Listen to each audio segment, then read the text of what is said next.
આમ તો સમગ્ર દેશમાં પોલિયો નાબૂદી થઈ ચૂકી છે, પરંતુ તેમ છતાં સાવચેતીના ભાગરૂપે પોલિયો દિવસની ઉજવણી કરવામાં આવતી હોય છે।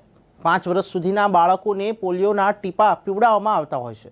ત્યારે આજે ન્યૂઝ ફોર ઇન્ડિયાની ટીમે પારડી ખાતે આવેલા અર્બન હેલ્થ સેન્ટરની મુલાકાત લીધી, જ્યાં ડોક્ટર પોતાની સમગ્ર ટીમ સાથે તૈનાત હતા અને પોલિયોની 2 ટીપા એટલે કે 2 બૂંદ જિંદગી વિશે માહિતી આપી હતી।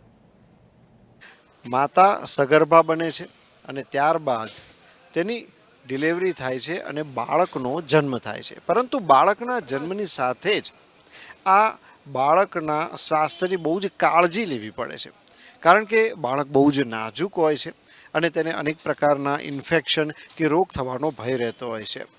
આપણે ત્યાં સરકારે બાળકોમાં ખાસ કરીને વિકલાંગતા ન આવે તે માટે થઈને પોલિયો નાબૂદી અભિયાન શરૂ કર્યું છે અને તે મહદઅંશે સફળ થઈ ગયું છે। આજે પોલિયો દિવસ જે છે તે ઉજવાઈ રહ્યો છે, ત્યારે અહીં અમે અર્બન હેલ્થ સેન્ટર ખાતે આવ્યા છીએ પારડીમાં, અને ત્યાં ડૉક્ટર મીતાબેન દાણી સાથે આપણે વાત કરીશું। મીતાબેન, આજે જે રીતે કહીએ કે સરકાર તરફથી આજે એક પોલિયો ડે ઉજવવામાં આવી રહ્યો છે, હવે અમારા દર્શક મિત્રોને તે જણાવો, પોલિયો શું છે અને તેના ગંભીર પરિણામો કેવા હોય છે? પોલિયો એક રોગ છે કે જે આપણે ભારતમાંથી નાબૂદ થઈ ચૂક્યો છે, પણ એ ના થાય એના માટે આપણે પોલિયો અભિયાન દર વર્ષે કરીએ છીએ અને 0 થી 5 વર્ષના બાળકોને આપણે પોલિયોના ટીપા પીવડાવીએ છીએ। પોલિયો થાય તો બાળક અપંગ થઈ શકે છે અને એની આખી જિંદગી અને એના પેરેન્ટ્સ બંનેને બહુ તકલીફથી ભોગવવી પડે છે। એટલા માટે પોલિયોના ટીપા દરેકે લેવા, નાના બાળકોને આપવા જ જોઈએ અને એનાથી એના રક્ષણ મળે છે પોલિયો સામે। અને આજે પોલિયો અભિયાન ચાલુ થયું છે, જે અત્યારે પહેલા દિવસ છે જે બૂથ છે, અને બીજો અને ત્રીજો દિવસ આપણે હાઉસ ટુ હાઉસ એક્ટિવિટી કરીને જે બાળક બાકી રહી જશે આજે એને આપણે ઘરે જઈને પણ પોલિયો પીવડાવીએ છીએ। બિલકુલ, તો આ એક બેન બહુ જ સુંદર કામ કહેવાય કે જેમાં કોઈ પણ બાળક પોલિયોનો જે ટીપા છે તેનાથી વંચિત ન રહી જાય, તે માટેનું આ એક આખું અભિયાન છે। હવે પહેલાંના સમયમાં જ્યારે કહી શકાય કે જ્યારે અભિયાન શરૂ કરવામાં આવ્યું હતું અને અત્યારનો જે હાલનો સમય છે, આ બે વચ્ચે તમને પોલિયોના જે દર્દીઓ છે તેમાં કેટલો તફાવત જોવા મળ્યો છે? આપણા ભારતમાં તો 2014થી એક પણ કેસ છે નહીં અને ભારતને પોલિયો મુક્ત જાહેર કરી દીધો છે, એટલે ઘણા વખતથી આપણી પાસે કોઈ કેસ છે જ નહીં, પણ ભવિષ્યમાં પણ આ કેસ ના થાય એના માટે આપણે અભિયાન હજી જે સરકારની ગાઈડલાઈન પ્રમાણે ચાલુ રાખીએ છીએ। અચ્છા, આજે જે પોલિયો દિવસ છે, સવારથી લોકોનો ઉત્સાહ કેવો જોવા મળ્યો છે? સવારથી ઘણા બધી, અમારા તો પાલડીની જ વાત કરું તો અમારે ટોટલ 42 બૂથ છે, એમાં ઘણા બધા લોકોએ અત્યાર સુધી પોલિયો લઈ લીધો છે। રસ્તા પરથી બી જે લોકો જાય છે પોતાની રિક્ષા કે વ્હીકલ ઊભા રાખીને પણ પોલિયો બાળકોને પીવડાવે છે।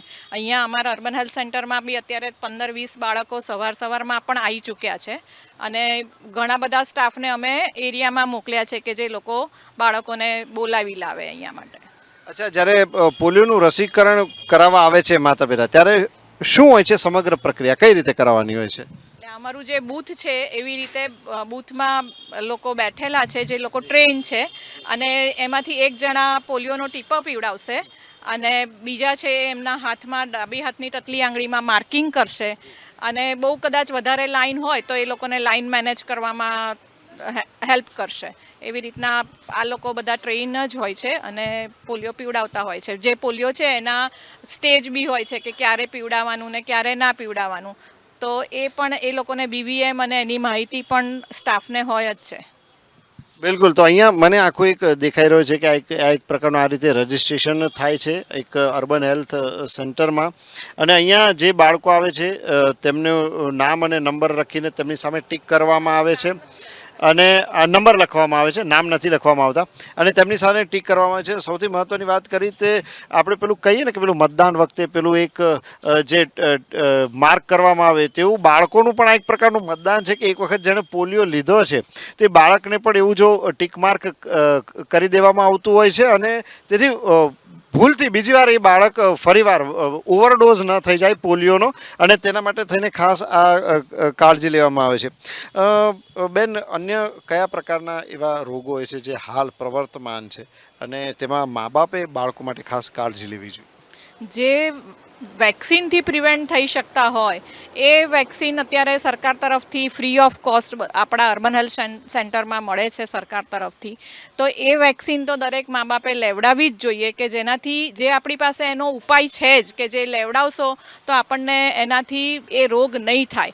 એટલે વેક્સિનથી જે થતી રોગો છે, વેક્સિનથી જે પ્રિવેન્ટ થઈ શકે એવા જે રોગો છે એવી વેક્સિન, ધારો કે જે BCG છે, પોલિયો છે, ન્યુમોનિયા છે, પછી હિપેટાઇટિસ છે, મોમ્સ છે, મિઝલ્સ છે, એ બધા વેક્સિન લેવડાવવી જોઈએ.